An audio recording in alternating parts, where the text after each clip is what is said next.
Ele é o Pai de todos nós, e uns chamam de Deus, de Criador, e outros o chamam de amor, de luz, de vida. Mas Ele é um só, e está entre nós. É fácil ouvir sua voz no coração.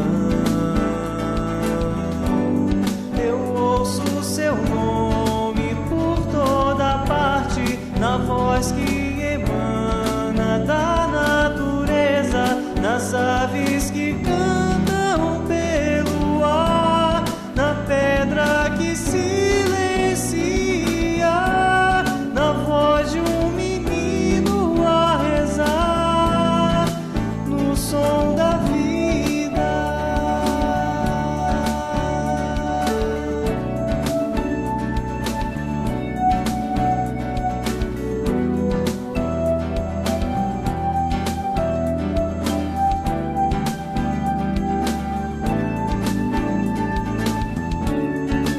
Ele é a paz no meio de nós, o bálsamo que alivia a dor, a luz na escuridão da vida.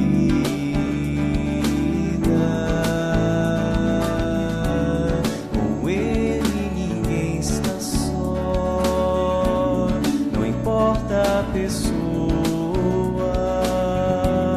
É fácil sentir seu amor no coração. Eu ouço seu nome por toda parte, na voz que emana da natureza, nas aves que cantam pelo ar, na pedra que silencia, na voz de um menino a rezar, no som da vida. Eu ouço seu nome por toda parte, na voz que emana da natureza, nas aves que cantam pelo ar, na pedra que silencia, na voz de um menino a rezar, no som da vida, no som da vida.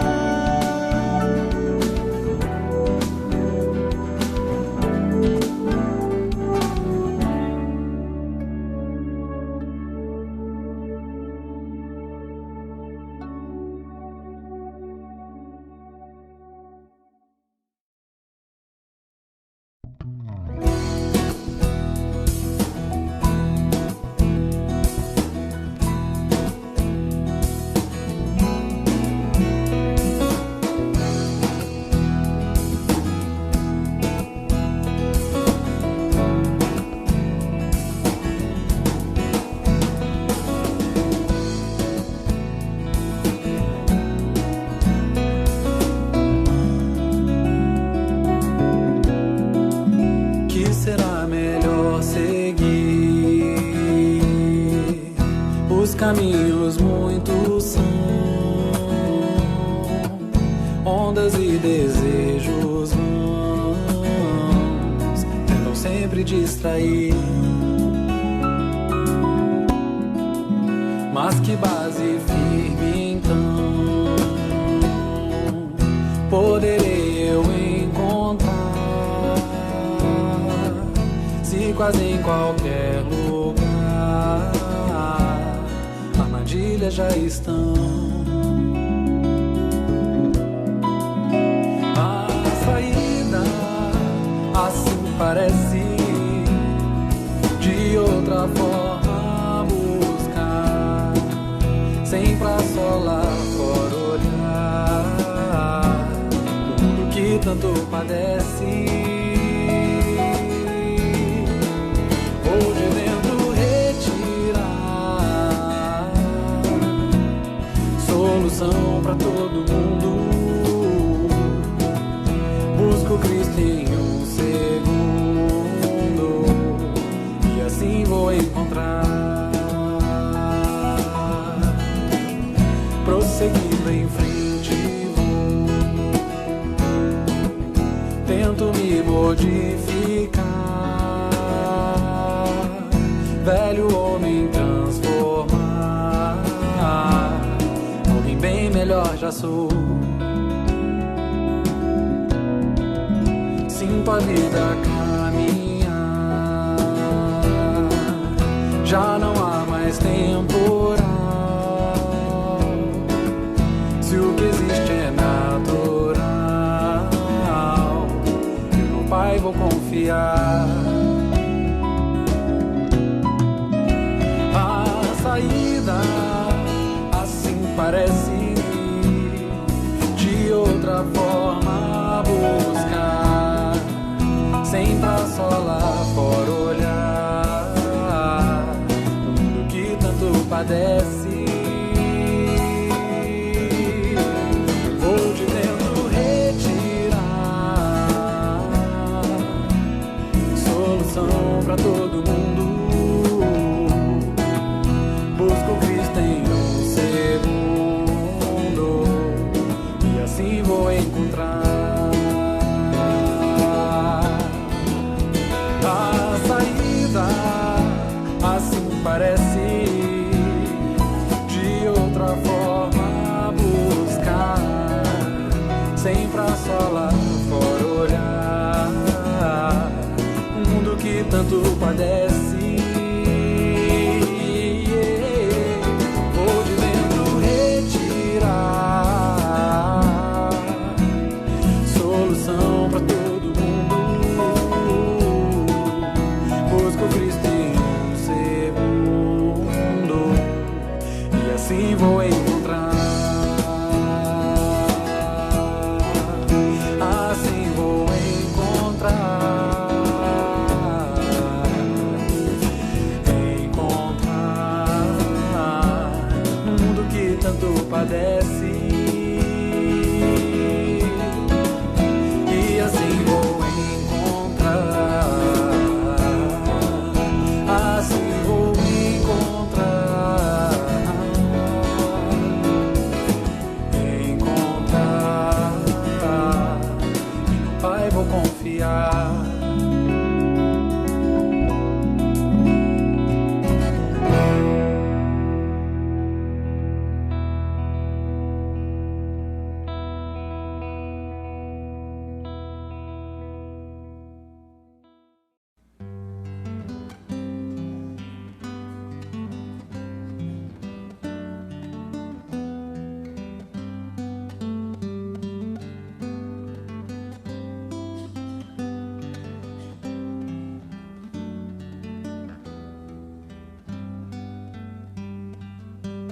Toda alegria, todo crescimento é um presente de Deus.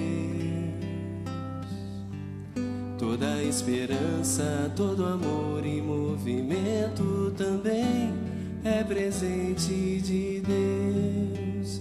Há um ser maior a nos religar.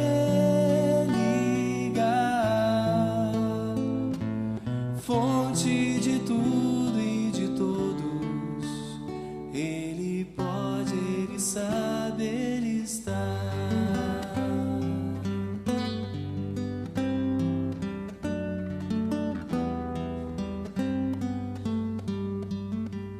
Todas as tristezas, todo sofrimento é um presente de Deus. Todas as doenças, todo choro de lamento também é presente de Deus.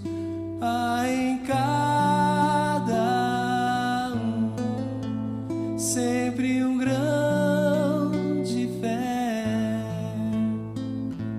que nos ajuda a seguir, pois Deus é justo, Ele é bom, Ele é.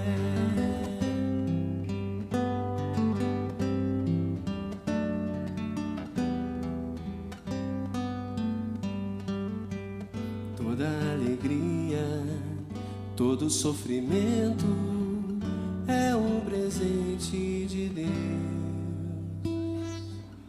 Toda esperança e todo choro de lamento também é presente de Deus. Há um ser maior a nos religar, fonte de tudo e de todos. Ele pode, Ele sabe, Ele está. Há em cada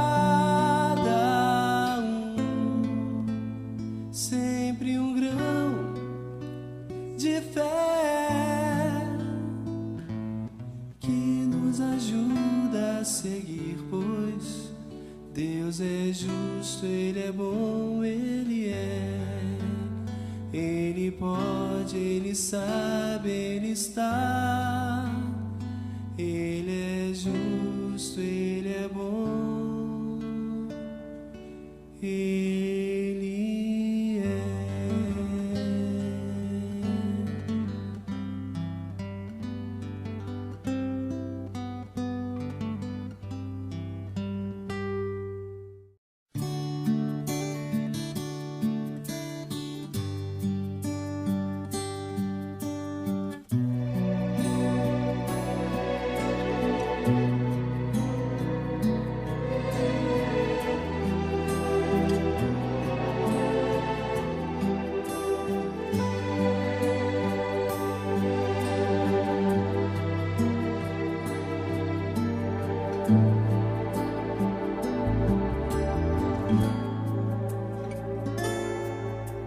Você reclama do seu país, mas já parou pra pensar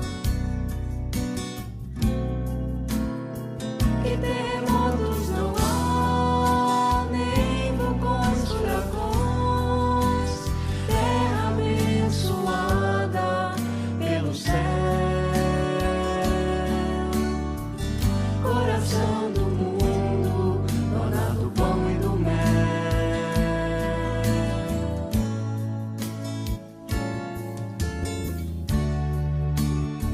Eu sei que a dor é grande, mas a batalha é da gente. Plantar agora a semente, bem cuidar dessa flor, verdadeiramente brilhar. Nossa luz interior,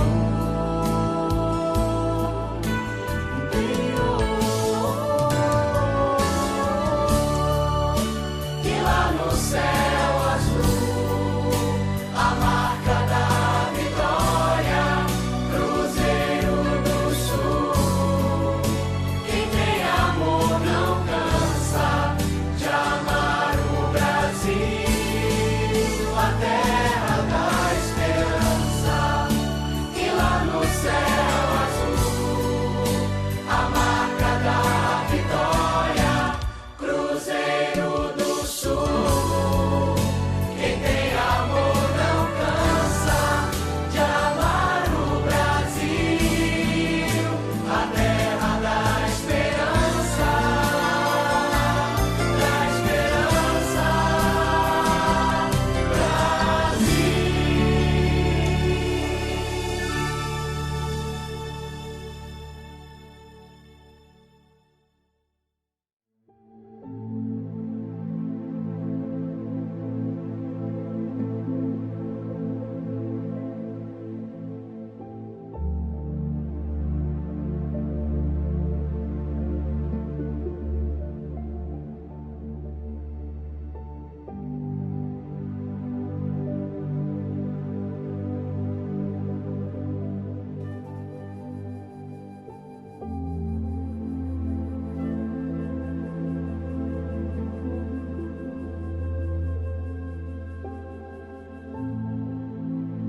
Bom dia, gente amiga.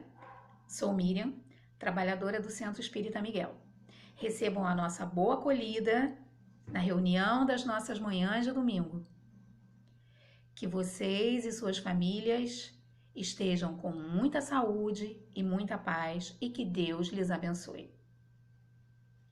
Lembramos que além dessa reunião pública, que se inicia às 8h45 com a ambientação aos domingos, nós temos mais 2 reuniões públicas ao longo da semana.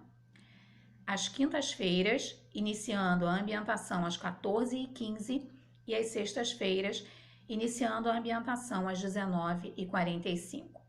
Também temos 2 reuniões de fluidoterapia, às terças-feiras, 19h30 e quartas-feiras, 9h, onde vocês poderão colocar o nome das pessoas enfermas no chat. Quinta-feira, às 19h30, temos a prece da saudade, onde poderão colocar o nome dos desencarnados para a prece no chat. E hoje, os nossos estudos serão realizados pelas nossas companheiras Rosana Mondaini, que nos trará o Livro dos Espíritos, questões 693 e 694, que trata dos obstáculos à reprodução.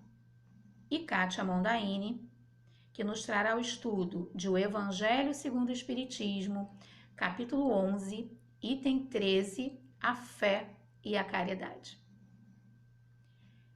E ao final, teremos o GEAL, Grupo de Educação Espírita André Luiz, presente em todas as reuniões públicas, levando a evangelização para as crianças.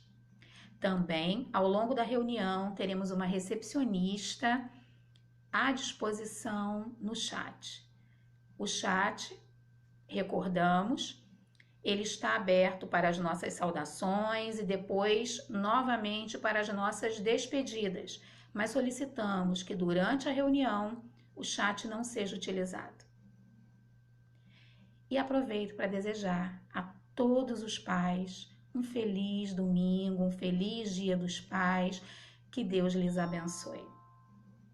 Então aproveitemos a nossa reunião, aproveitemos os estudos que as nossas companheiras vão nos trazer e que Deus nos abençoe.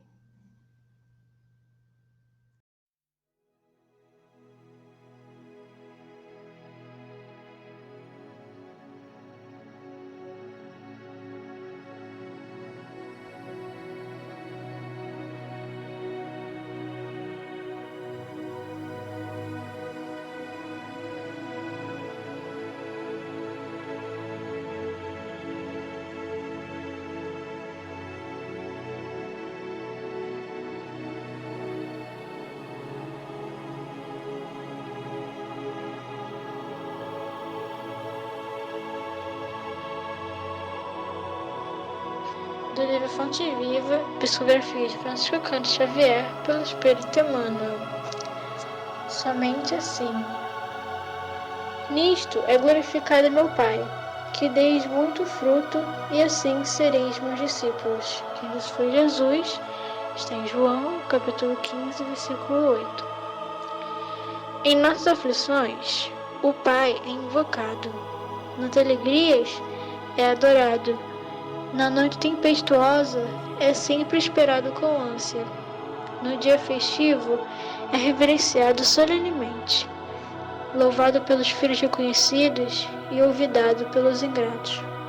O Pai dá sempre, espalhando as bênçãos de sua bondade infinita entre bons e maus, justos e injustos. Ensina o verme a rastejar, o arbusto a desenvolver-se e o homem a raciocinar. Ninguém duvide, porém, quanto à expectativa do Supremo Senhor a nosso respeito. De existência em existência, ajuda-nos a crescer e a servi-lo, para que um dia nos integremos vitoriosos em seu divino amor e possamos glorificá-lo.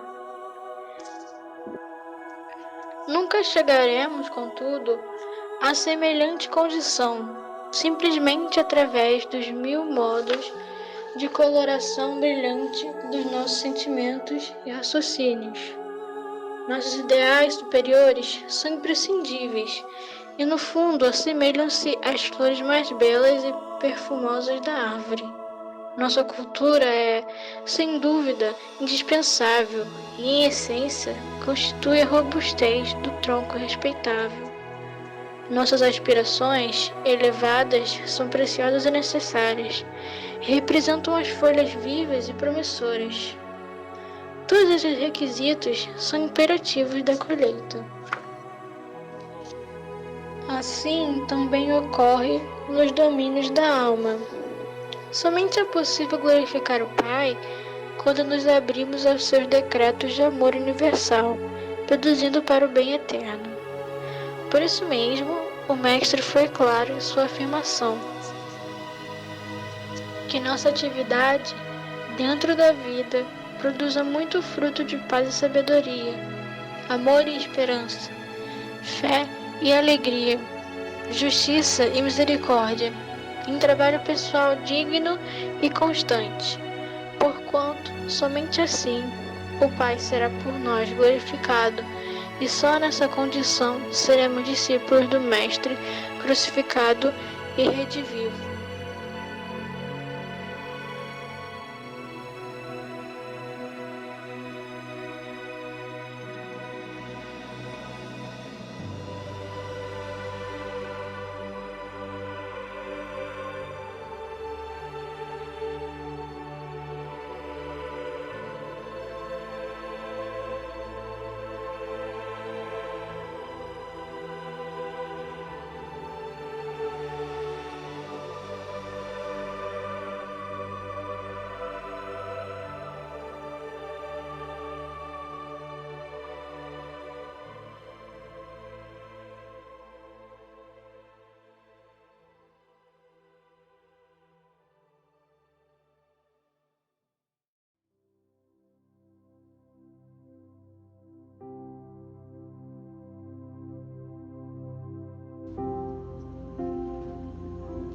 Graças a Deus.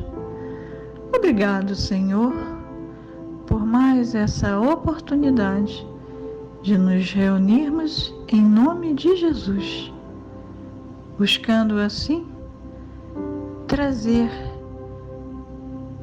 a sua figura para os nossos pensamentos, a sua imagem para a nossa mente, com o objetivo de tranquilizarmos os nossos pensamentos e sentimentos.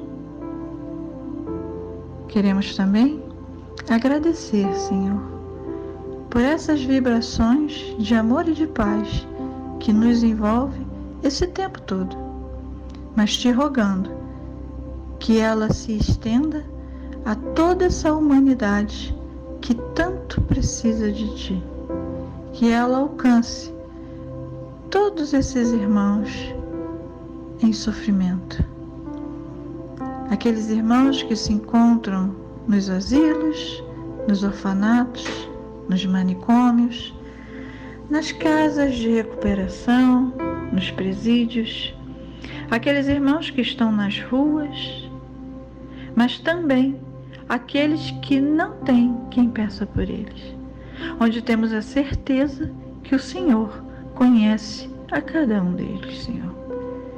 Por isso te rogamos que as tuas vibrações de amor e de paz se estendam a todos eles, podendo assim fazer de nós um único rebanho, onde todos seremos reconhecidos por tanto nos amarmos.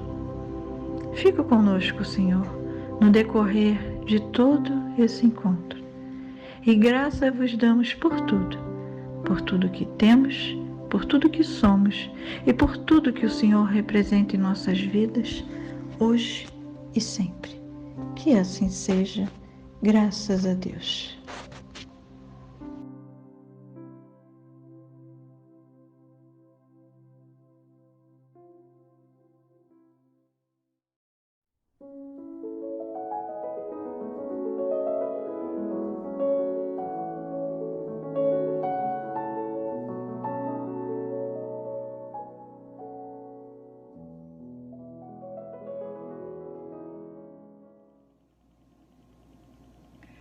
Bom dia a todos, sejam todos bem-vindos à reunião pública de domingo do Centro Espírita Miguel. Eu sou Rosana Mondaini e hoje nós vamos dar continuidade ao capítulo 4, que tem como título Lei de Reprodução, o item 3, que tem como subtítulo Obstáculo à Reprodução, que vai da questão 693 a 694. Na verdade, são 3 perguntas, né? Porque a 693 nós temos também a subpergunta 693A. Mas antes de entrarmos nas questões propriamente ditas, precisamos contextualizar Kardec à sua época. Meados do século XIX, em meio à Revolução Industrial, da Revolução Francesa, de muita ebulição social, política, tecnológica e científica. E Kardec era um homem culto, antenado nos acontecimentos da sua época. Um fato histórico e científico da época, que ocorreu no meado do século XIX, foi a teoria de Thomas Malthus, que vinha mais ou menos do final do século XVIII, lá em 1798. Malthus era um pastor da Igreja Anglicana. Era também professor de História Moderna. Escreveu uma das mais importantes obras do crescimento demográfico, que deu o título de Ensaio sobre o Princípio da População. Thomas Malthus dizia que a população mundial crescia numa progressão geométrica. Quando se estuda matemática, se estuda sobre essa progressão. E a produção de alimentos crescia numa progressão aritmética, uma diferente da outra, enquanto uma progressão geométrica é acelerada, a outra produção aritmética era mais lenta. Esse era o pensamento de Malthus e também o pensamento científico da época. Ele imaginava que era dessa forma e diziam que a população iria dobrar a cada 25 anos. E realmente foi o que aconteceu, devido ao crescimento industrial, a migração e o êxodo rural. Exemplo disso é o crescimento da população da Inglaterra, que cresceu no início do século XIX de 5 milhões para 20 milhões de habitantes, tendo assim um crescimento substancial que tinha que ser levado em conta. Ele dizia também que para conter esse ritmo de crescimento populacional, sendo que, abrimos um parênteses para essa informação, ele também era pautado numa formação religiosa, por ser um pastor anglicano. Vamos fechar aspas aí, mas essa informação é muito importante. Porque ele dizia acreditar na necessidade de um controle da natalidade, que chamou de controle moral.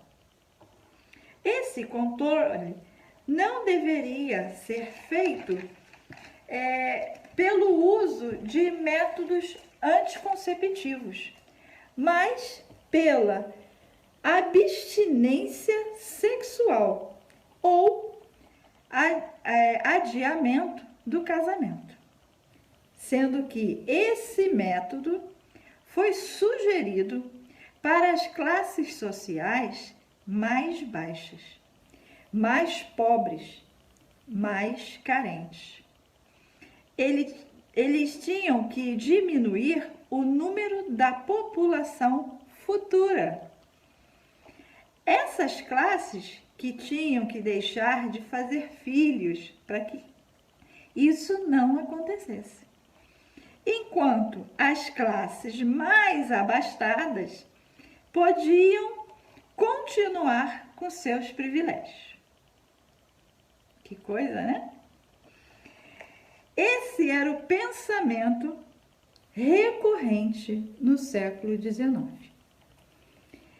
E as perguntas de Kardec, com as respostas dos espíritos, estavam embasadas nesse contexto. E podemos trazer para os dias atuais os obstáculos à reprodução. Porque todo o livro dos espíritos, apesar de ser trazido para nós nos meados do século XIX, ele ainda é bem atual. Ele é atemporal, né? Mas vamos ver a questão 693 do Livro dos Espíritos. Na questão 693, Kardec pergunta aos espíritos: as leis e os costumes humanos que objetivam ou têm por efeito criar obstáculos à reprodução são contrárias à lei natural? Tudo o que entrava a marcha da natureza é contrária à lei geral.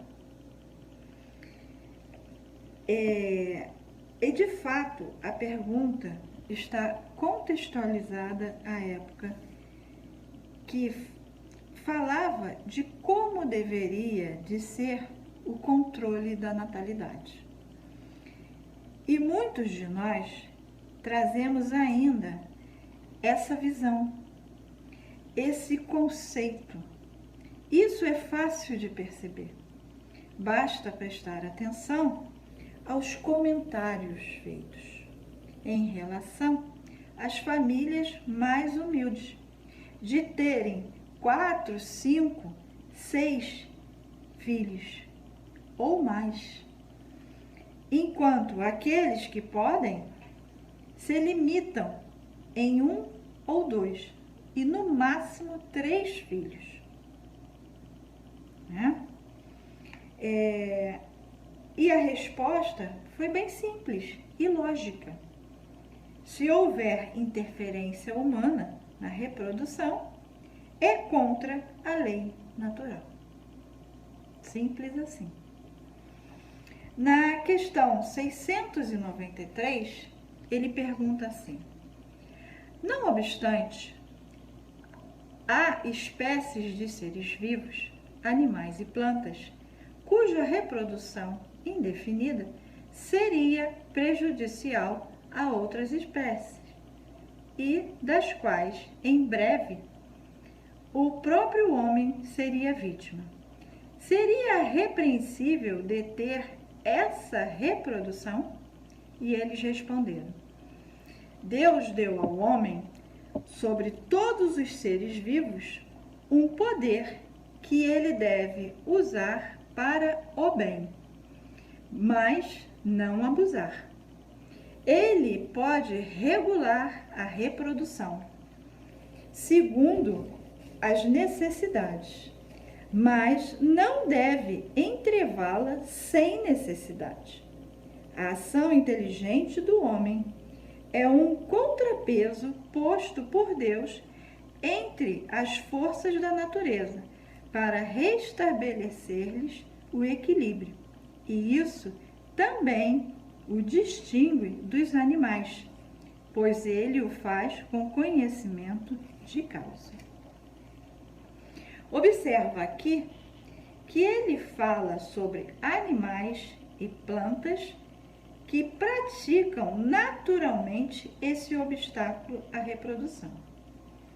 Observem também que ele coloca o homem acima dos animais, sendo que o homem devastou e devasta as matas, as florestas, extingue espécies vegetais e animais, para logo em seguida, através de estudos científicos e interesses econômicos, restituir essas mesmas espécies. Só que a natureza é mais sábia que o homem, né? Muitas das vezes se recompõe sem a sua participação. Os animais fazem esse controle instintivamente, seguindo a lei de reprodução, juntamente com a lei de conservação e destruição, mantendo assim o equilíbrio onde cada espécie se reproduz num controle natural e se mantém no seu habitat. Os animais não destroem a natureza, mas quando o homem interfere nesse mecanismo, brincando de ser Deus, prejudica a si mesmo. Isso ocorre quando ele transfere animais de um habitat para outro, causando o desequilíbrio. É o caso dos javaporcos, não sei se vocês já ouviram falar, que é o cruzamento de javali com porcos domésticos, que ocorreu devido à fuga desses animais no sul e sudeste e parte do centro-oeste brasileiro. O javali foi trazido da Europa, da Ásia e do norte da África para consumo de sua carne há mais de 100 anos. E sua fuga causou esses transtornos. E também, por não serem nativos dessas regiões, eles se reproduziram aos montes, por não terem predadores. E eles saem destruindo tudo. Pisoteiam plantações, né? Pisoteiam também, comem as plantações também e pisoteiam nascentes. Então, está fazendo um estrago bem grande lá nessas regiões do Brasil. E de quem é a culpa? Dos animais? É do homem, né? Porque se ele estivesse em seu habitat natural, isso não teria ocorrido. Porque eles teriam predadores naturais, que ocorre aqui, né? Ele não tem predador natural aqui. Mas também é o caso das abelhas africanas, do crescimento desordenado de uma determinada espécie de coral fora do seu habitat. Então, são essas e outras situações é o que está acontecendo, né? Por essa influência do homem na natureza e assim mexendo com a reprodução dessas espécies, né? Na 694, ele pergunta assim: que pensar do uso que tem por fim deter a reprodução com vista à satisfação da sensualidade? Lembrando que quando Kardec fala de sensualidade aqui, não é do que a gente entende hoje, porque naquela época também era diferente essa sua intenção dessa pergunta, tá? E os espíritos respondem assim: isso prova a predominância do corpo sobre a alma e quanto o homem está imerso na matéria.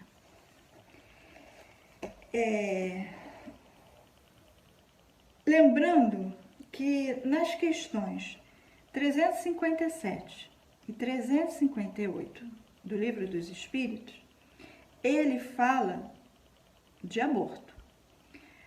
E para nós espíritas, é contra a lei de Deus, a não ser se a mãe esteja em perigo, onde é melhor preservar a vida da mãe. Também não podemos deixar de comentar que na época de Kardec, as mulheres não tinham reconhecimento que têm hoje, nem as responsabilidades de hoje.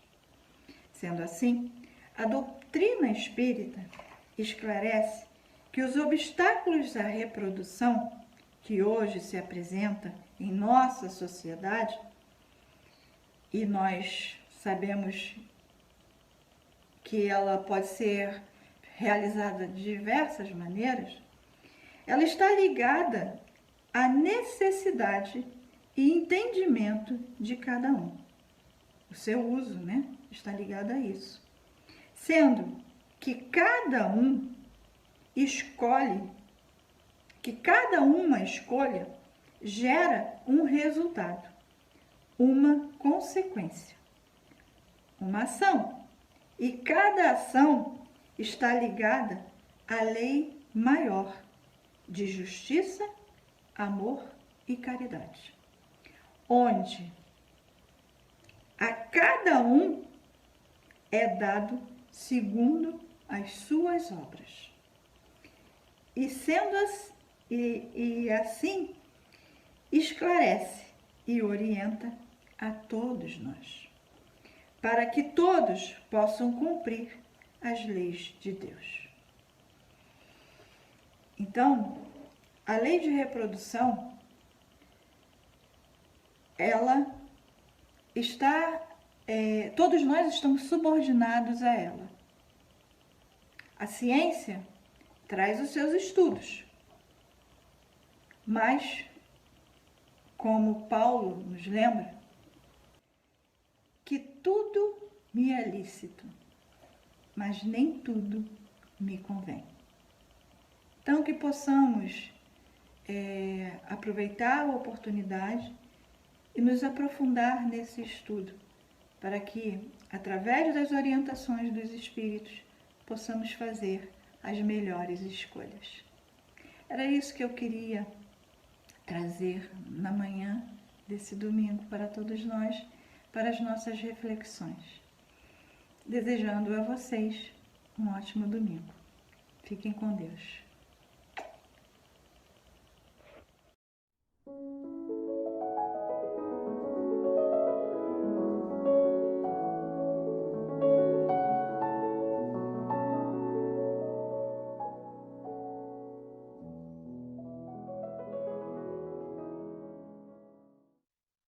Bom dia a todos. Para os que não me conhecem, sou Kátia Mondaini, uma trabalhadora da Casa de Miguel. E fico muito feliz em estar com todos vocês. O tema do Evangelho que me coube nessa manhã de reunião pública faz uma ligação entre o sentimento e a ação, ou seja, um elemento que move o outro. E esse tema está no Evangelho segundo o Espiritismo, no capítulo 11, item 13. A fé e a caridade. Vamos lá? No item 13, ele já diz assim: Eu vos disse ultimamente, meus caros filhos, que a caridade sem a fé não bastava para manter entre os homens uma ordem social capaz de torná-los felizes. Devia ter dito que a caridade é impossível sem a fé. Bom, segundo o dicionário, fé é a adesão de forma incondicional de uma hipótese que a pessoa passa a considerar como sendo uma verdade sem qualquer tipo de prova ou critério objetivo de verificação, pela absoluta confiança que se deposita nesta ideia ou fonte de transmissão. E a fé, segundo o Espiritismo, ela se refere a um sentimento no espírito que acredita que tudo irá melhorar, mas não por achismo, e sim por comprovação da ciência, que podemos dizer que é a chamada fé raciocinada. Crença é o estado psicológico em que o indivíduo adota e se detém a uma proposição ou premissa para a verdade, ou ainda uma opinião formada ou convicção. Por aqui, nós percebemos que fé é diferente de crença, não é mesmo? É a relação existente entre os homens e seu Criador. Ter fé é identificar dentro de nós algo maior que nós mesmos e nosso mundo. É reconhecer-se como criatura e confiar no Criador. Caridade, do latim caritas, caridade ela é uma virtude teologal da religião cristã que consiste em amar a Deus acima de tudo e ao próximo como a si mesmo. Trata-se, portanto, de um amor sem segundos interesses. Já para o cristianismo, a caridade é uma das 3 virtudes teologais, assim como a fé e a esperança. O cristão ama a Deus por ele mesmo e ao próximo por amor a Deus. A caridade implica que o fim de todas as ações seja o amor. Nós corremos o risco de passar uma vida inteira, seja 30, 40, 50, até 100 anos, digamos, estudando, trabalhando, comprando, investindo, construindo. Mas nós não paramos, na maioria das vezes, para refletir sobre o nosso crescimento espiritual, sobre a nossa essência perdida na correria do dia a dia. Muitas vezes nós fazemos tudo tão automático, de forma tão automática. No próximo slide, continuamos no texto onde ele diz assim: podereis encontrar em verdade impulsos generosos, mesmo nas pessoas sem religião, mas essa caridade austera, que não se pratica senão pela abnegação, pelo sacrifício constante de todos os interesses egoísticos, não há senão a fé para inspirá-la, porque nada além dela nos faz levar com coragem e perseverança a cruz desta vida. Nós ficamos tristes ao perder a carteira com dinheiro, o talão de cheque, o cartão de crédito e tantas outras coisas, por aí. Tantas coisas que nós compramos com tanto esforço. Mas como ficamos diante do alerta que nós vamos ouvindo em muitos estudos a respeito de não ter fé ou de perdê-la? É bom para refletir. Bom, o Espírito Protetor que nos trouxe esta mensagem no item 13 do capítulo 11 aqui do Evangelho, ele nos diz que sem a fé não seria possível haver a verdadeira caridade. Esta só pode ser exercida pela abnegação, pelo sacrifício constante de todo o interesse egoísta. Vamos ao próximo evangelho, ele traz muito mais, ao próximo item, ele traz muito mais para nós. Sim, meus filhos, é em vão que o homem ávido de prazeres se queira iludir sobre a sua destinação nesse mundo, sustentando que lhe é permitido não se ocupar senão da sua felicidade. Em Tiago, capítulo 2, versículo 17, ele diz que assim também a fé, se não tiver as obras, é morta em si mesma. É importante que os discípulos do Evangelho compreendam com clareza que o ideal mais nobre, sem clareza, sem trabalho que o materialize a benefício de todos, será sempre uma paisagem produtiva. Aqui está se referindo à fé inoperante. Existem pessoas que não têm esse vínculo com o Criador, não compreendem que somos todos irmãos e que necessitamos um dos outros, nem que seja para aquele empurrãozinho básico, nas horas mais desafiadoras. O que diremos, de um motor precioso do qual ninguém se utiliza, de uma fonte que não se movimenta para fertilizar o campo, de uma luz que não se irradia. Quem não reconhece a Deus não vê muito além de suas próprias necessidades, podendo até ter impulsos de generosidade, porém, não a ponto de ser abnegado ou resignado. Na verdade, eu não estou me referindo à religião, apesar da palavra religião significar religar, é ligar a algo. Aqui está nos ligando a Deus. Não é a religião que torna o homem religioso, porque essa religiosidade é o entendimento que você tem de Deus. Lembrando de Betinho, que foi uma das maiores lideranças da luta contra a fome e miséria no Brasil, uma inspiração de solidariedade e de luta social no país que dedicou a sua vida ao Brasil. Betinho, ele era ateu nessa vida. Ele era ateu, talvez, quem podemos dizer, não sei, né? Provavelmente deveria ter se decepcionado com alguma religião já numa outra época, mas ele trazia a religiosidade dentro dele, que nada mais é do que a caridade em ação, do que o amor em ação. Lembram o apóstolo Paulo? Que eu posso falar a língua dos homens e dos anjos, mas se não tiver amor, eu nada sou. Exatamente isso. Betinho, ele não falava a língua dos anjos, ou seja, da religião, mas ele também não falava a língua dos homens, o egoísmo, mas ele falava a língua de Deus, a caridade. E lá no último capítulo da segunda parte do livro O Céu e o Inferno, de Kardec, deparamos com comoventes e sinceras mensagens de espíritos, homens e mulheres, que em sua última existência terrena souberam suportar as expiações e provas sem esmorecimento.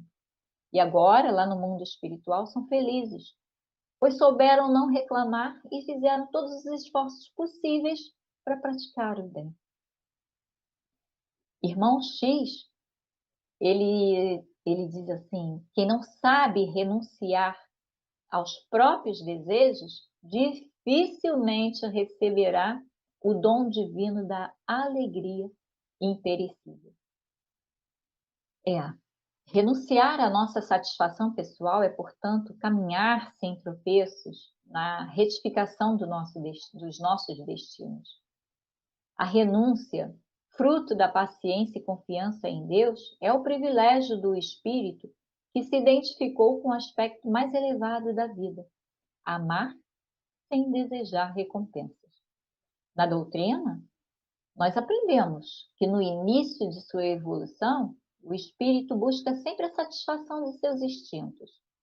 Alcançando novos estágios, passa pelo amor exclusivista, durante larga soma de tempo, posteriormente, pelo amor fraterno, até alcançar a renúncia, que é o amor sem restrições, culminando no sacrifício pessoal que somente as almas iluminadas e puras já conseguem exemplificar. Temos em Jesus o exemplo desse sacrifício, renunciando aos planos divinos para nos trazer a sublime mensagem do Evangelho, redenção de toda a humanidade. No próximo slide, lá no Evangelho segundo o Espiritismo, né?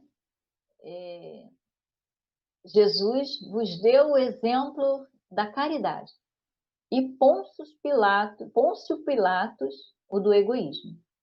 Porque enquanto o justo vai percorrer as santas estações do seu martírio, Pilatos lava as mãos dizendo, que me importa.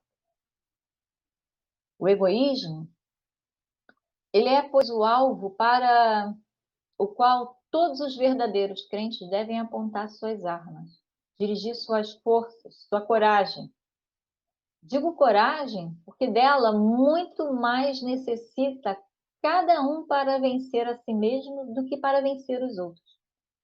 Que cada um, portanto, empregue todos os esforços a combatê-lo em si, certo de que esse monstro devorador de todas as inteligências, esse filho do orgulho, é o causador de todas as misérias do mundo terreno.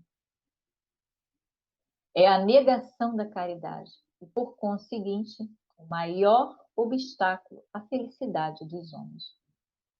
Muitas vezes, nós pagamos o preço da desarmonia entre os que estão ao nosso redor, justamente devido a esse sentimento de egoísmo. Os benfeitores espirituais, eles nos ensinam que o egoísmo é a chaga que deve desaparecer da face da Terra. Por causa do egoísmo, o nosso progresso moral anda a passos lentos. O homem egoísta pensa em si e somente em si. Tudo que vê, observa, acredita que deva lhe servir. Negação da caridade, o egoísmo gera insegurança para os homens, porque como o egoísmo e o orgulho andam de mãos dadas, né? A vida será sempre uma corrida em que vencerá o mais esperto. Uma luta de interesses, em que nada nem ninguém merece respeito. A prática do bem, para a pessoa que tem fé, ela está acima da materialidade e suas ofertas tentadoras. Precisamos lutar contra o egoísmo, promovendo o bem maior, abafando o orgulho, olhando para o outro e vendo nele um irmão, e não alguém inferior. Vivenciar o bem equivale a dizer viver e reviver os ensinamentos de Jesus, relembrados pela própria doutrina espírita num exercício incansável e diário, já que, diante da renovação a que o ser humano se propõe, surgem limitações inerentes ao espírito em evolução. Esses atos, né, que praticamos para o bem do próximo, exigindo de nós o sacrifício e a entrega, são a demonstração da fé viva em nós. E quando indagados, aliás, a respeito das dificuldades do homem dominar suas más inclinações, os espíritos superiores, eles responderam a Kardec que sempre se pode conseguir a libertação quando a pessoa tem em si a vontade firme e poderosa. Vontade é fé. A fé pode e deve ser multiplicada, pois ela é uma alavanca que pode nos ajudar em muitas realizações. E sabemos que existem muitos doentes da fé, não é? A fé, ela pode ser desenvolvida por vários fatores. E quem quiser ser forte em termos espirituais, com naturais consequências na vida material, deve procurar desenvolver essa potencialidade que dormita em nosso coração. No próximo slide, vem assim: certamente, Deus nos criou para sermos felizes na eternidade. Entretanto, a vida terrestre deve servir unicamente ao nosso aperfeiçoamento moral, que se adquire mais facilmente com a ajuda dos órgãos e do mundo material. Sem contar as vicissitudes ordinárias da vida, a diversidade dos vossos gostos, de vossas tendências, de vossas necessidades. É também um meio de vos aperfeiçoar, em vos exercitando na caridade, que não é senão a força de concessões e de sacrifícios mútuos que podeis manter a harmonia entre elementos tão diversos. E lá na questão 643 do Livro dos Espíritos, tem pergunta assim, né? Haverá quem, pela sua posição, não tenha a possibilidade de fazer o bem? E os espíritos respondem: não há quem não possa fazer o bem, Somente o egoísmo nunca encontra ensejo de praticar. Basta que se esteja em relações com outros homens para que se tenha ocasião de fazer o bem. E não há dia da existência que não ofereça a quem não se ache cego pelo egoísmo oportunidade de praticá-lo. Porque fazer o bem não consiste para o homem apenas em ser caridoso, mas em ser útil na medida do possível, todas as vezes que o seu concurso venha a ser necessário. No próximo slide, temos ótimas reflexões. Ter ou ser? Eis a questão. O que temos passa, o que somos permanece. Muitas vezes, para ser feliz, não é preciso ter, mas o importante na vida é ser. E aí nós temos alguns procedimentos, né, que a gente vem aprendendo com o tempo, que podem ser tomados para que a fé seja fortalecida. E assim exercer a verdadeira caridade. O primeiro deles podemos dizer que é ser paciente. Sim. Né? Porque a fé não se conquista do dia para a noite. Ela vem com o resultado de outras providências igualmente lentas para o espírito.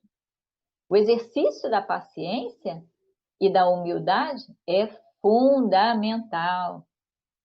A paciência nos fornece o tempo e a condição para refletir sobre nossos atos e atitudes, favorecendo o nosso entendimento.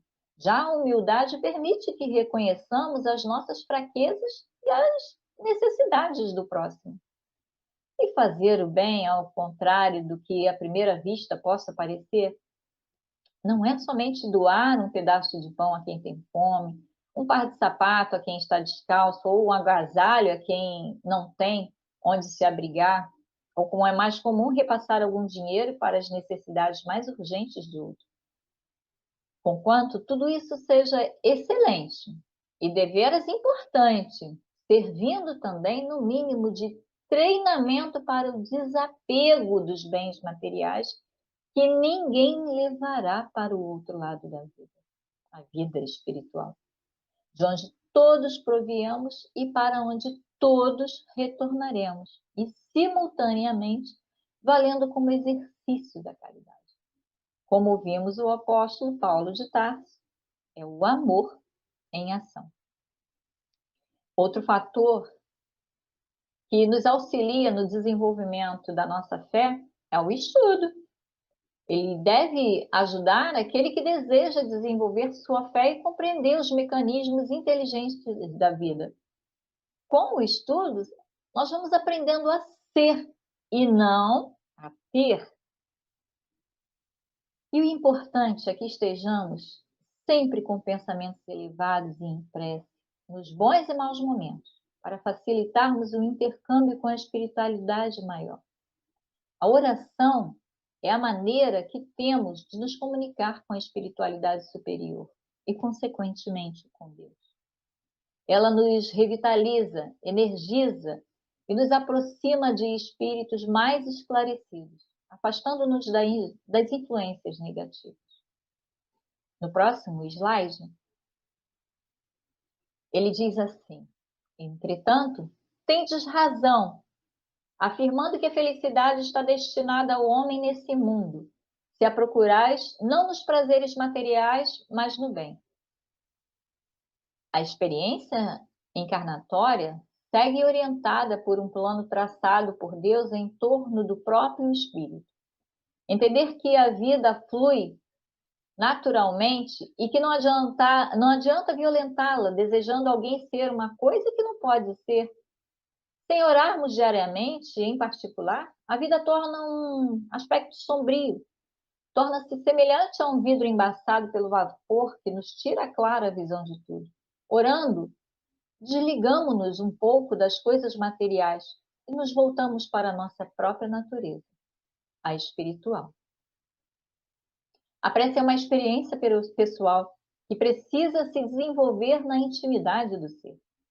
A humildade, ela é amiga da fé. O orgulho, o soberbo, aquele que pensa em si, ou em sua glória, não pode estar imbuído da verdadeira fé.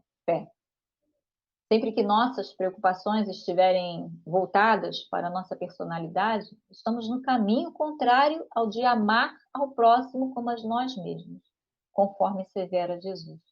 Simplicidade no viver. No próximo slide, a história da cristandade fala de mártires que se caminhavam alegres para o suplício. Hoje, na vossa sociedade, para serdes cristãos,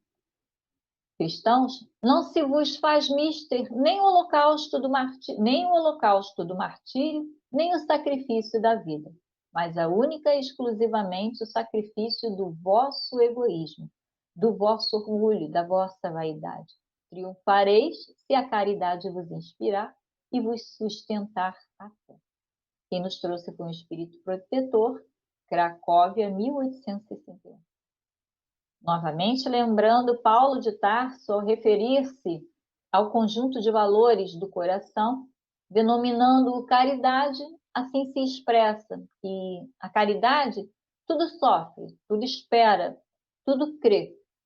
Não folga com a injustiça, mas folga com a verdade. Como se vê, é um estado especial, particular, daquele que crê em Deus, na vida eterna e na promessa de Jesus. A fé, quando desenvolvida, ela pode ser um grande instrumento da prática do bem. Com ela, nós podemos estender as mãos abençoando os que sofrem, doentes, obsedados, perdidos. Busquemos a fé verdadeira e ela nos levará ao exercício inevitável da caridade. E, finalizando, não poderia citar no próximo slide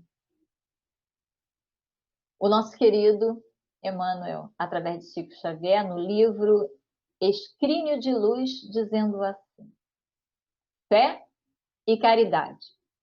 Fé sem caridade é a lâmpada sem o reservatório da força. Caridade sem fé representa a usina sem a lâmpada. Quem confia em Deus e não ajuda aos semelhantes, recolhe-se na contemplação improdutiva à maneira de peça valiosa, mumificada em museu brilhante. Quem pretende ajudar ao próximo sem confiança em Deus, condena-se à secura, perdendo o contato com o suprimento de energia divina. A fé constitui nosso patrimônio íntimo de bênçãos. A caridade é o canal que as espalha, enriquecendo-nos o caminho. Uma confere-nos visão, a outra intensifica-nos o crescimento espiritual para a eternidade. Sem a primeira, caminharíamos nas sombras. Sem a segunda, permaneceríamos relegados ao poço escuro do nosso egoísmo destruidor. Jesus foi o protótipo da fé quando afirmou: eu e meu Pai somos um. E o nosso Divino Mestre foi ainda paradigma da caridade quando nos ensinou: amai-vos uns aos outros como eu vos amei. Desse modo, se somos efetivamente os aprendizes do Evangelho redivivo, unamos o ideal superior e a ação edificante em nossos sentimentos e atos de cada dia, e busquemos fundir numa só luz renovadora a fé e a caridade em nossos corações desde hoje. Graças a Deus. E assim finalizamos o nosso estudo de hoje. Muito obrigada.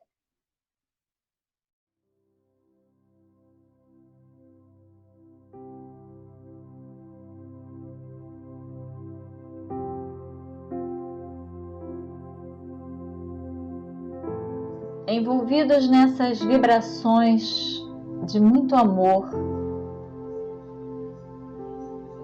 envolvidos nesse sentimento de gratidão por essa manhã, nós queremos, Senhor Jesus, aproveitar de todos esses ensinamentos que tivemos de acreditar, Senhor, que estamos buscando, através dos Teus ensinamentos, a fé, a caridade, para agirmos não só conosco, mas principalmente com o nosso próximo. E assim, Senhor, sermos gratos por toda a oportunidade que nós temos em cada vez que nos unimos para um estudo e nas reflexões sobre aquilo que vamos aprendendo. Que a Tua luz envolva cada um de nós, que o Teu amor nos conduza sempre ao bem, Senhor, e que Teu amparo se estenda a todos nós que muitas das vezes se nos encontramos tão perdidos, tão desanimados ou sem fé, mas que Tu toque os nossos corações e desperte do Teu amor em nós. Graças a Deus, graças a Jesus.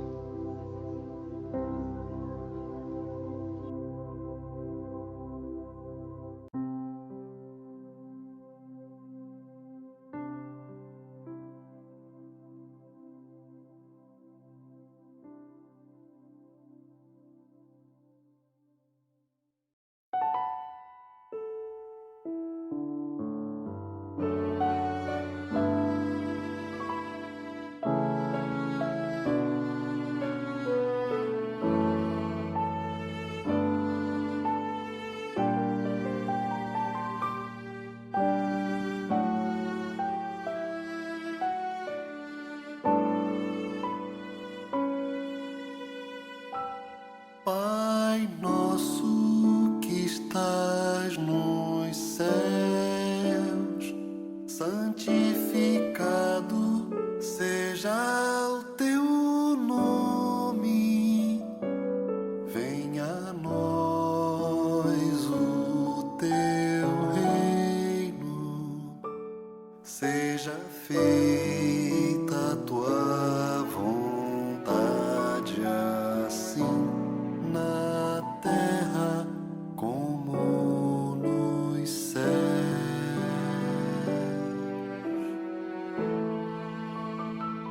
O pão nosso de cada dia dá-nos hoje.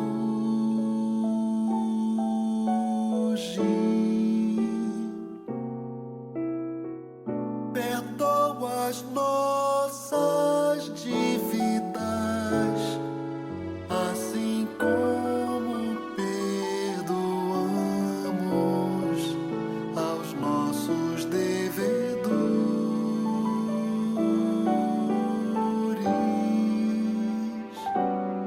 Não nos deixes cair em tentação, livra-nos do mal, porque Teu é o reino, o poder e a glória para sempre.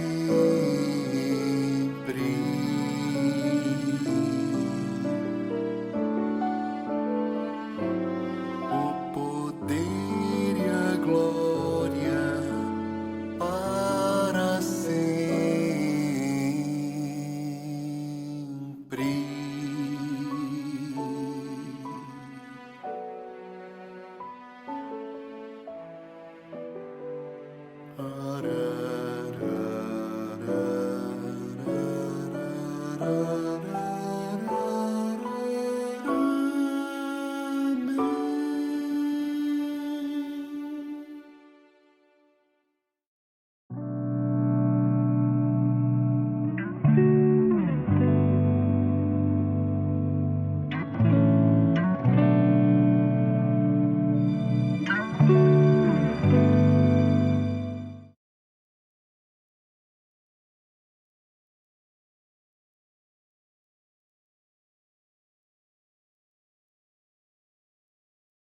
Felicidade é ter Deus no coração. Fernando Duó.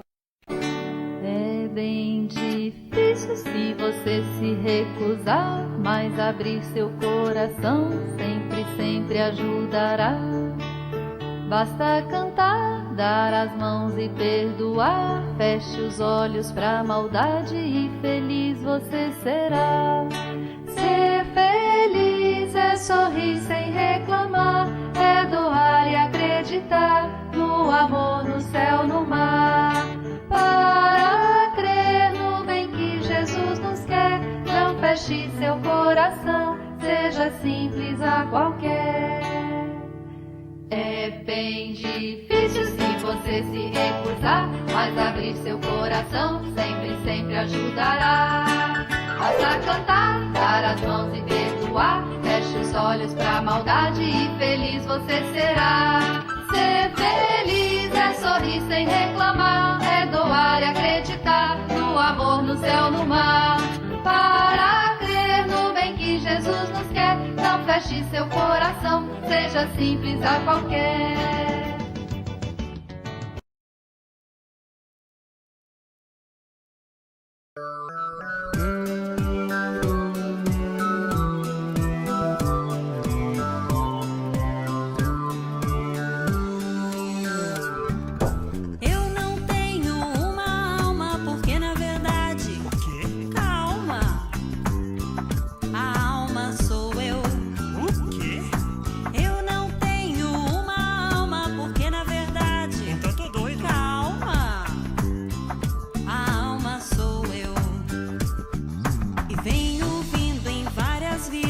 Pelos mundos aprendendo tudo que sei, fazer crescer, depois morrer, pra outra vez eu renascer. Tal é a lei. Eu não tenho uma alma porque na verdade, calma, a alma sou eu.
Fecho os meus olhinhos, faço uma oração.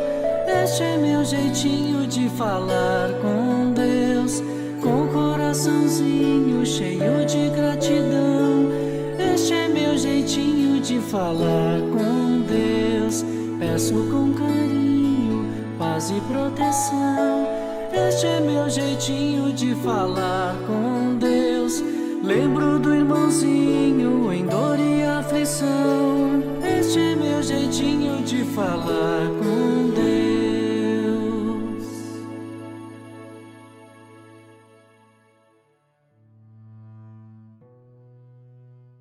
Vamos fazer a nossa prece, fechar os nossos olhos, acalmar o coração, imaginar um lugar bem bonito, no meio da natureza, das árvores, do barulhinho da água correndo, dos passarinhos, e agradecermos a Deus essa oportunidade de estarmos reencarnados.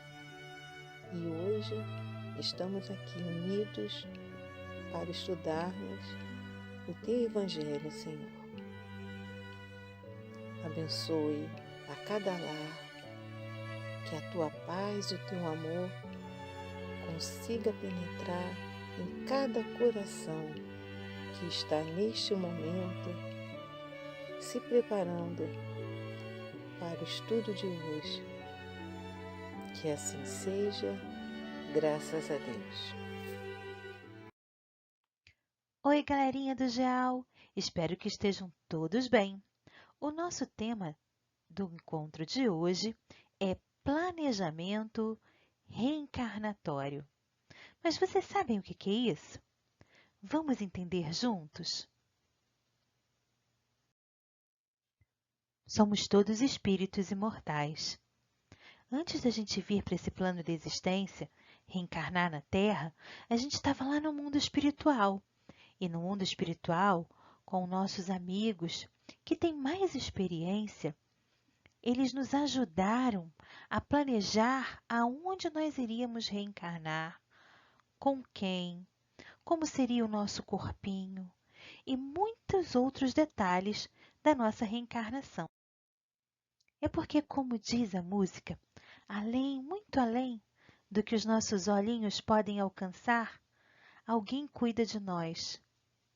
A gente pode chamar de espírito protetor, anjo da guarda, mentor espiritual. Eles cuidam para que a gente tenha uma experiência na reencarnação que seja muito satisfatória, ou seja, para que tudo dê certo na vida da gente, para que a gente tenha tudo o que precisa nessa reencarnação. E a gente sabe disso principalmente pelos livros que o Chico Xavier escreveu, muitos deles contados pelo espírito de André Luiz. Um deles é o livro Missionários da Luz, que nos conta algumas histórias de reencarnação. A partir dele, a gente aprendeu que lá na espiritualidade existe um departamento que cuida exatamente disso. A gente vai planejar o corpo que precisa, perceber se aquelas pessoas que a gente precisa ajudar ou que precisam cuidar de nós vão estar disponíveis para serem nossos pais e nos acolher como família. A gente vai estudar e vai se preparar antes de vir aqui para esse plano reencarnar. E um dia, uma mamãe em algum lugar percebe que alguém está chegando. O papai e a mamãe começam a se preparar. Eles já percebem que vem um serzinho novo por aí. Sim, mas esse serzinho vai nascer no lugar certinho que precisava. Até que um dia você chegou, nasceu e foi acolhido exatamente no lugar onde precisava estar, com a família que precisava, com os amigos que precisava ter, muitas vezes com os irmãozinhos que precisava também. Isso é tão bonito, né? Vamos ver então uma história que conta um pouco mais a esse respeito?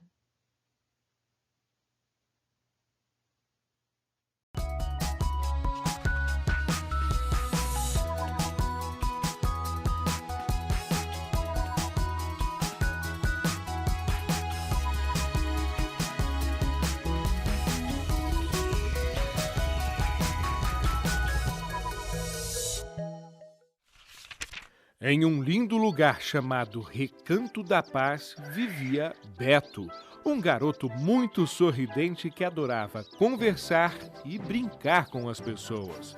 Todos gostavam dele. Por onde passava, levava alegria e presenteava a todos com um apertado abraço. Em um dia muito especial, Ana, uma das educadoras da escola onde estudava, chamou Beto para uma conversa muito importante. Combinaram de se encontrar no jardim da escola, lugar de imensa beleza, repleto de flores e plantas de múltiplas cores e formas. Às margens do lindo lago que completava a paisagem, sentaram-se e contemplaram a beleza da natureza oferecida por Deus a todas as pessoas. Após alguns instantes, refletindo e conversando sobre a bondade e justiça divinas, Ana perguntou: Beto, você gosta de viajar? Claro que sim! É sempre bom rever lugares conhecidos e conhecer lugares novos. Que bom saber disso, amigo. Pergunto isso porque você está sendo convidado a fazer uma viagem muito especial. Uau, que bom! Pra onde? Quando? Com quem? Calma, Beto. Vou responder todas as suas perguntas. Para isso, preciso que você preste bastante atenção. Segurando as mãos de Beto, Ana olhou nos olhos e começou a explicar. Você irá fazer uma viagem ao nosso querido planeta Terra. Passará lá alguns anos e aprenderá muito, pois a Terra é uma grande escola onde várias lições são ensinadas todos os dias. Você nascerá em uma família que lhe dará todo o amor, proteção e segurança. Ao planeta Terra? É uma longa viagem. Sim, longa e importante. Como já vimos e estudamos nas nossas aulas, faz parte do nosso aprendizado colocar em prática o que aprendemos. Nossa cabeça já tem alguns conhecimentos construídos, nosso coração já possui alguns sentimentos trabalhados e nossas mãos precisam vivenciar o que já construímos na cabeça e no coração. Por isso a Terra é valiosa escola. Por essa razão, você precisará reencarnar. Entendo, mas isso significa que vocês não estarão mais comigo? Pelo contrário, Beto. Continuaremos ao seu lado a cada passo dessa nova viagem, apesar de você não conseguir nos ver. Mas, se não poderei vê-los, como conseguirei conversar com vocês? Será simples, meu amigo. Basta você fazer uma prece. Pelo pensamento, poderemos passar a você algum conselho ou orientação que você necessite. Você nunca estará sozinho. Além disso, você contará com novos educadores, que serão os seus pais amados. Fico mais tranquilo assim. E também fico feliz com uma nova família. Após alguns instantes, Ana completou. Mas é muito importante lembrar, só você poderá decidir o caminho que irá tomar. Por isso queremos deixar com você uma maleta muito especial, com vários acessórios que poderão ajudá-lo na viagem. Cada acessório tem uma importante mensagem. Maleta especial? Uau! Beto arregalou novamente os olhos. E o que tem nela? Veja você mesmo, respondeu Ana enquanto pegava a maleta. Mas lembre-se, todos os acessórios têm uma razão para estar na maleta. Por isso é importante conhecer cada um. Vamos lá? Beto mal se continha de tanta curiosidade. Pegou a maleta e tentou abri-la com toda a pressa. Tentou e logo percebeu que estava trancada. Com tanta ansiedade, não havia percebido uma pequena chave que estava presa ao lado. Ao encontrá-la, viu algo escrito. Ana, observando a atitude de Beto, sorriu e falou: Você acabou de encontrar o primeiro acessório, Beto, a chave da paciência. Chave da paciência? Sim, essa mesma que está em suas mãos. Como assim? Paciência é saber esperar o momento certo para fazer o que precisa ser feito. Às vezes ficamos tão ansiosos que não percebemos que para abrirmos maletas, portas, mentes e corações, precisamos da chave da paciência. Sem ela, corremos o risco de nos precipitar e estragar a fechadura. Encontrar a chave certa exige paciência. Olá, galerinha! Vocês gostaram da história? Vamos falar um pouquinho sobre a história do Beto? Então, ele era um garoto muito legal, muito alegre e que vivia num lugar chamado Recanto da Paz. Um dia ele foi informado pela Ana, né, que era sua orientadora, sua educadora, que ele iria fazer uma viagem muito especial para o planeta Terra e que iria passar alguns anos e aprender muitas lições, pois o planeta Terra é uma escola. O Beto, minha gente, ele iria reencarnar. Vocês sabem o que é reencarnar? Reencarnar é nascer de novo. Então, o Beto iria ter uma nova oportunidade de voltar ao planeta Terra e colocar em prática tudo aquilo que ele aprendeu no plano espiritual. E para essa experiência, ele ia contar, né, com a ajuda de amigos espirituais, de anjo da guarda, que iam ajudá-lo nessa experiência. Ele ia também poder contar com a família, que são todas essas pessoas que nos ajudam, papai, mamãe, a gente a passar pela nossa experiência aqui no planeta Terra.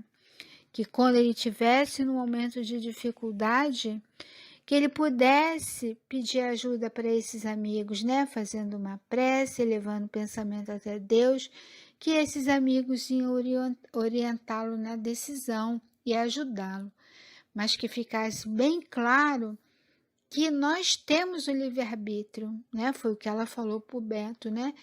Que a escolha do caminho que tem que correr é ele que teria que fazer essa escolha.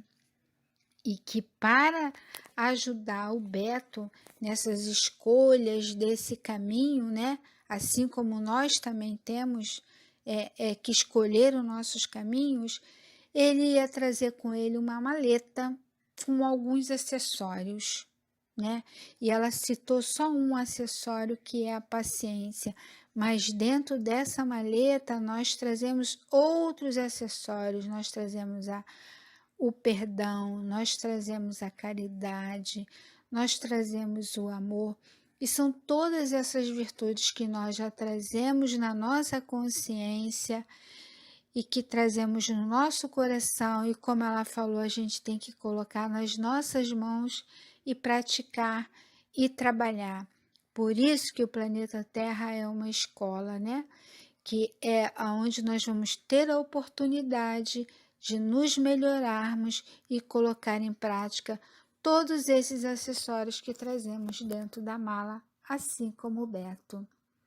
Então, fiquem com Deus. Um beijo e até a próxima aula. Agora, vamos dar início à nossa atividade? Mas antes de começarmos, vocês precisam pegar um papel e um lápis, porque a nossa atividade de hoje vai ser de perguntas, e cada pergunta vai ter 3 opções de respostas: letra A, B ou C. E aí vocês vão escolher qual letrinha da resposta que combina mais com o jeitinho de vocês e vai anotar nesse papelzinho, porque ao final da atividade vocês vão precisar contar qual letrinha apareceu mais na resposta de vocês. Se precisar, pode pedir ajuda, tá? Essa atividade tem o objetivo de fazer a gente pensar se estamos conseguindo seguir o nosso planejamento reencarnatório ou se estamos apenas paradinhos na nossa caminhada nesta encarnação. Então, vamos lá? Primeira pergunta. Você acabou de chegar em casa e está muito cansado. Sua mãe pede para você lavar a louça, pois é a sua tarefa do dia. O que você faz? Letra A. Vai lavar a louça sem reclamar, afinal é a sua tarefa. Letra B. Não vai lavar a louça, Afinal, não foi você quem sujou. Letra C. Diz que vai lavar a louça depois e fica vendo TV. Segunda questão. Um aluno da sua sala cai no pátio na hora do intervalo. O que você faz? Letra A. Corre até ele e o ajuda a se levantar. Letra B. Acha muito engraçado e começa a falar para as outras pessoas rirem também. Letra C. Fica observando com dó dele, mas não faz nada para ajudá-lo. Terceira questão. Na escola, você fica sabendo de uma fofoca que estão contando sobre um aluno da sua sala. A fofoca é algo que não é legal, sabe? Pois provavelmente não é verdade. Aí o seu melhor amigo vem te contar essa fofoca. O que você faz? Letra A. Diz que nem sabe se é verdade o que estão contando, e mesmo se fosse, não é legal continuar espalhando a fofoca por aí. O melhor seria não contar para mais ninguém. Letra B. Acha muito interessante a fofoca e trata logo de contar para as outras pessoas. Letra C. Não acha legal o que estão fazendo, espalhando fofoca, mas não diz nada ao seu amigo. Quarta questão. Um colega de escola está começando a inventar apelidos para você, e isso está te incomodando. O que você faz? Letra A. Diz a ele que não gostou dos apelidos e pede para que pare. Letra B. Inventa apelidos para ele também. Letra C. Você mostra que está gostando dos apelidos mesmo sem gostar. Bom, agora nós terminamos a nossa atividade.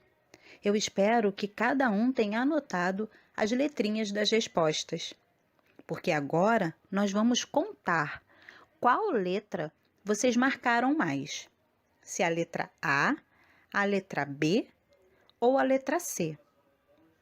Vou dar um tempinho para que vocês contem, tá bom? Agora vamos ver o que representa cada resposta, cada letrinha?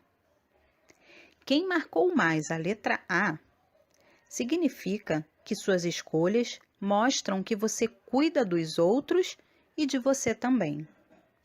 Você sempre procura fazer o bem e isso te deixa muito feliz, pois sabe que está seguindo o bom caminho e com isso estará cumprindo o seu planejamento reencarnatório.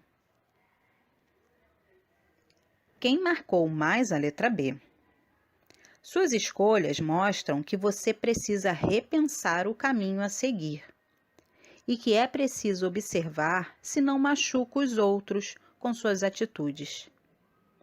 Lembre-se que escolher o bem é cuidar do outro e cuidar de si mesmo. Quem escolheu mais a letra C? Suas escolhas mostram que você não gosta muito de decidir o caminho que tem que seguir. Cuidado! Quem não escolhe o próprio caminho pode prejudicar o planejamento encarnatório. Então comece a fazer suas próprias escolhas, baseadas no bem. E lembrem-se sempre, precisamos ter paciência, resignação e fé para suportar todas as etapas difíceis da nossa vida. E se basearmos as nossas escolhas nos ensinamentos de Jesus, com certeza seremos muito mais felizes. Vamos ficar com a prece? Um beijo. Tchau, tchau.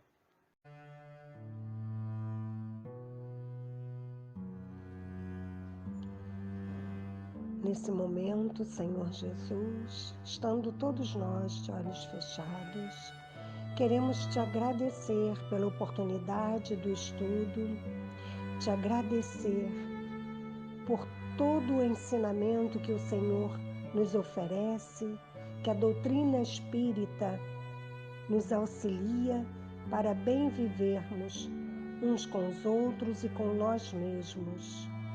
Obrigada, Senhor, por tudo que temos neste planeta, pelo Senhor nos aceitar como seus irmãos, com nossas deficiências, mas também segurando as nossas mãos e nos mostrando o bom caminho, com muita paz, muita paciência, muito carinho. Obrigada, Senhor, e que essa luz esteja em cada canto deste planeta. Que assim seja, graças a Deus e graças a Jesus. Quem é corajoso, por favor, levante a mão. Pois todo corajoso já teve medos de montão. Quem é corajoso, por favor, levante a mão. Pois todo corajoso já teve medos de montão. Eu já tive medo de fazer a prova, meu irmão já teve medo da escuridão. Muita gente tem medo de pesadelo, e quem teme sonho com bicho-papão. Será que adulto também tem medo? Eu desconfio que tenha também. De barata, agulha e estar sozinho, saber se ficar ou seguir além. Mas o problema não é ter medo, eu sinto ele com coragem. Vou encarar mais confiante, independente da idade.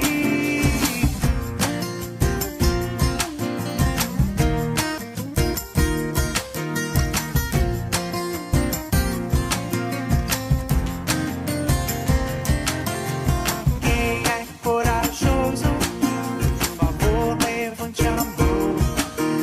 Pois todo corajoso já teve medo de montão. Mas o problema não é ter medo, eu sinto ele